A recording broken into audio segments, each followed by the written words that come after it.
That wine pod getting set up. Back on the video screen. It's a little bit closer to the Valentine's Day episode, but Pete over here hates that fucking holiday and can't wait for St. Patrick's Day. St. Joseph's Day. St. Joseph's Day? I just, that's the Shamrock Shake. Is that the official shirt from the, what is it, the Shamrock Shake Run? Or No. What's the thing? Dude, you don't know this. McRunner? Or Yeah. Is that McRunner? Yeah. So Okay. this was when my brother broke a world record. I remember, like, I don't know all the Yeah. details, but I mean, Yeah, I know so what you're he- talking about. He Yeah. like ate McDonald's only, but what was the record again? Yeah, so he ate McDonald's for 45 days. Yeah. And every single day. So this was the second time he did something like this. Mm-hmm. He also had a Shamrock Shake every single day for 45 days leading into the LA Marathon. Wow. And this is like 2013 maybe? Maybe? I don't know. I'd have to go back and look at the dates. But anyway, so he ran in a Shamrock Shake costume. And then, but he had to make it generic, right? To be able to actually run a marathon. Not like Justin Timberlake cup of soup or Right. when he's the wine bottle, like the Saturday Night Live skits. Well, it's like, you know what I mean, like trademarks or whatever.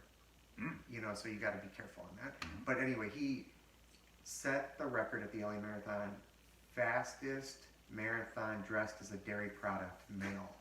That's a category? That's a thing? Like, Dude. was there somebody that did that prior to him and he broke Yeah. that record? Yes. It was somebody that ran it in London Wow. that had set the record, and then my brother went out and beat it. Yeah. So, like, if you wanted to dress as a wine bottle and go run a fucking marathon, you could do it and end up in Guinness. I'm sure there's a record for it. I'm thinking about the half right now. What I could, if you got to get if certified. wine bottle is There's a all thing, kinds of. or So it's like there's a process, man. Your Like it's product. official and shit. Yeah. a little bit of paperwork, registering, paying a couple fees. Right. Yeah. So there's stuff happening. There's stuff that happens. We better start this episode soon before this wine fucking disappears, because it is the bomb. 2018, man. New release. Latest release, whatever. Right up here on the front, 12.5. I know, but on the back, it's hilarious. Yeah. Which is really the front. This is the front, right? This is that's the front TTB, label in TTB. Yeah.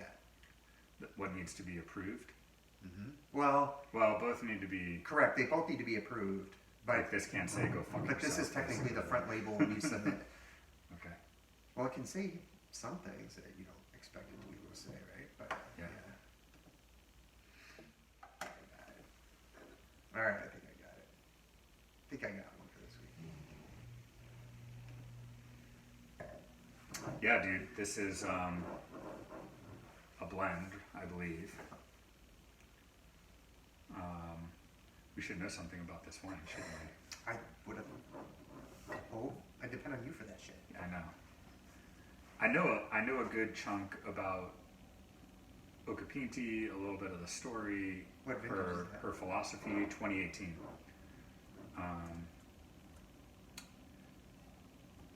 And I'm guessing it's IGT Terra Siciliane, but she's in Vittoria.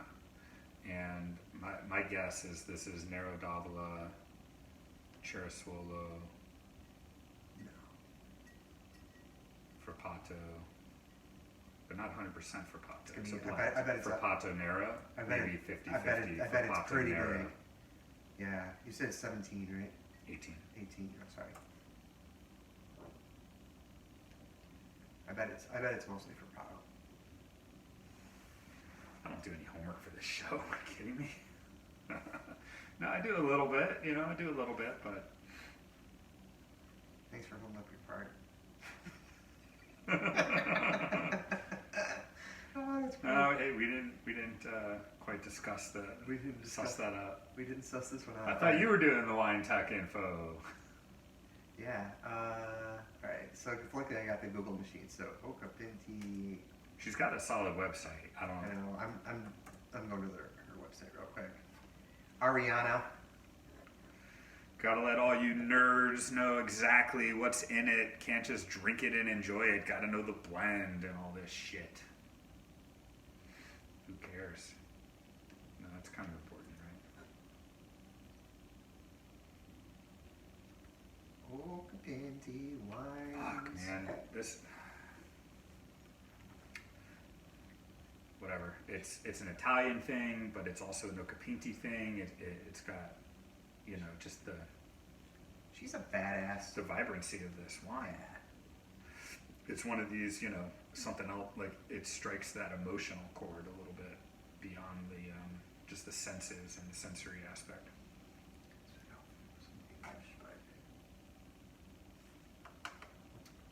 Yeah. Yeah, 70%. Domo Arigato, I love it. I know I dip my head when I talk, so Yeah. that's why mine's not here. It's down here, because I dip my head when I talk. Erin's been critiquing my voice, like, you know, it's like, are you listening to what I'm saying, or are you just, you know, she's like, your voice is down here, and you got like her singing Yeah. science behind it all of where your voice resonates, and Yeah. she's like, have it more forward and practice being more up, because like you can hear it, like, you know, I mean, you're like boom, and then you got to bring me up. We've talked about that, but I'm trying to be a little more conscious, just like my cadence and running. Yeah. Like I think about how I'm talking up here more versus like chilling out down in the bottom. Yeah, so actually, if you could stay up, that would be great, because I haven't been able to boost you, because when I do, you've got enough that you're Way up, too. like it like blows your ears out. Yeah. So I've had to leave, but Awesome. you dip really soft sometimes, like a low talker. I And do. then all of a sudden I'm wearing a fucking puffy shirt. I do, but better a low talker than a close talker. That's right. In my opinion. Judd. All right. Are we ready? Sure. All right. Live from our basement studios in suburban Chicago, it's another edition of That Wine Pod. My name is Pete, and sitting across from me, the Frappato freak, VinoMike. Oh, we're getting freaky today. I was a little hesitant because of the Greek freak up in Milwaukee. Who's that? Basketball player, Greek guy, Oh. that I can't pronounce his name. Oh, that I didn't realize his nickname, the Greek. I'm a little out of tune with the NBA Yeah. these days, like in terms of at least maybe the nicknames going on. But yeah, I'm not Greek, so I can't be the Greek freak. But I am ready to get my freak on this bottle of wine we got here today. Yeah, man. I'm kind of excited for this. And I don't have to try to pronounce Giannis's last name. I could say his first. That's it. There you go. We have some really good wine in front of us. We do. And I think we got to just jump in right there. All right, let's do it. So What's in that bottle? here we go for this episode. In that bottle, we've got Ariana Occhipinti, Oh. Sicilian winemaker extraordinaire. Well, being Sicilian heritage myself, You are. This is like the This is- motherland. this is the motherland. Like the motherland of the motherland for Pete, who is Sicilian. But yeah, we've got Ariana Occhipinti. She's the winemaker, owner, producer. Her wines are labeled under her last name, Occhipinti. And this wine we've got today is a red wine. It is called SP68, labeled the appellation for, in Italy here, it's an IGT called Terra Siciliane. So it's the Rosso 2018 vintage. wow. So she is on the island of Sicily in the area of Vittoria. So we're not on Mount Etna, all right, which is really popular for Sicilian wines these days. I think a lot of our listeners are probably fans of Etna Rosso, have heard of Nerello Mascalese. This is off the volcano, different part of Sicily, and we've got a blend going on here. So this is roughly, I believe, 70% Frappato and 30% Nero d'Avola. Yeah. So nice red blend. She makes some straight Frappatos, which are absolutely gorgeous, that I particularly love. I call them lunch wines because they're just so light and easy to drink, and you can really enjoy a bottle during the afternoon and still totally function the rest of the day. They're kind of low alcohol, but big on expression and flavor. Yeah, and I think that's what's hitting me here.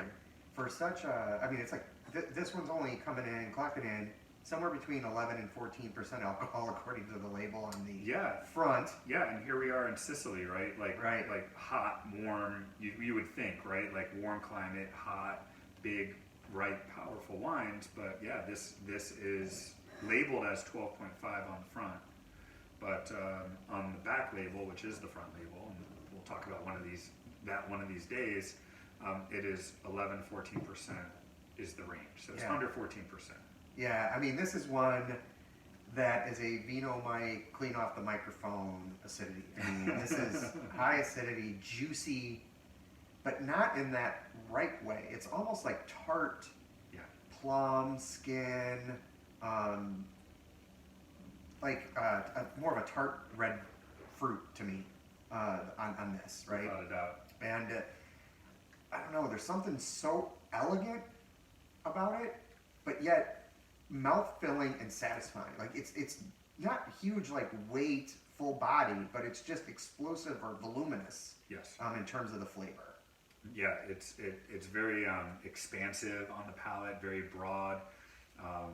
It's very focused, like it's medium bodied and focused, but then just when you swallow the flavors, they just last for so long and just kind of coats the whole palate. So, and then just electric. I mean, just the vibrancy of the wine, like you can tell how alive it is. And this is very crushable, what the cool kids call glue glue. Glue glue. So glue glue in the Natty world is wine that just basically means chuggable, right? Like you can just chug it. And while we're not going to have, we're not going to get our we're not going to get our beer funnels out and do like glue glue. A keg stand. Come on. But you haven't heard the glue glue term yet? No. Yeah. Is that like a take on glug glug? I guess so. Maybe there's something else behind it, but when not all natural wine would be called glue glue. I've learned living in the natural wine world in retail for the last 4 or 5 years or so as it's really blown up. But I mean, there's you can look up people's names or glue glue on Instagram and glue this and like play on those words. Like GLU or GLUE? GLOU. GLOU. All right, well, I'm going to have to look up the origins of that because it sounds ridiculous. But then again, I'm old, right? Comparatively, right? To probably the people who have their Instagram handles as that. Yeah, me too. But it's interesting in terms of, to me, this is just damn good wine. Yeah. And Agreed. It happens to be natural. Definitely. Right? But natural is a movement, as you called it, Natty, right? So yep. We're having that Natty show because it's big. Yeah. I'm excited. We've been wanting to talk about this for a while now in terms of, the category itself. And, this represents a natural wine, hands down. But she was natural before natural was really cool and popular what it is. She was natural before natural was natural. Right. Yeah. And, I don't even really know where to start this discussion. Like what is natural wine? Well, that's the question. That's the right? question. I mean, how do you define that? So and it's just first of all, it's undefinable. Oh. There's no official definition for natural wine. Okay. So let me try to set a stage a little bit. When I'm looking on a wine shelf, a good purveyor shelf, right? You'll see terms such as sustainable,